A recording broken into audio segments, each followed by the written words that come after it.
All right, so there you heard it yourself. So there she said it was by faith and works. Now, here's the thing. Whenever I'm talking to someone and I ask them my first initial questions, like I said earlier, it usually starts off with, what do you believe it takes to get to heaven? And that leads to a broad answer. They'll say, oh, believing in Jesus or trust in the Lord or something like that, right? But then I usually hone it in and get a little bit more specific. When I say specific, I mean is I like to ask the question of, so when you say believing in Jesus or whatnot, are you saying that it's by faith only or faith and works? The reason why I ask it that way is because it makes it very simple to pin down what they believe, and also it allows you to use one specific verse to prove and show that what they just said is wrong. If you just allow the person to say whatever, and they give a big answer of, oh, I believe, you got to get baptized, you got to believe on Jesus, you got to trust in the Lord.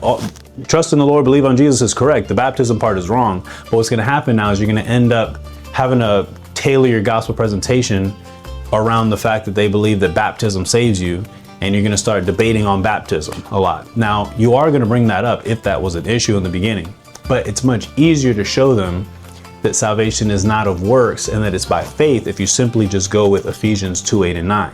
So before I get to that verse of showing them Ephesians 2:8 and 9, I like to first get the person to say that they believe it's by works, if that is truly what they believe.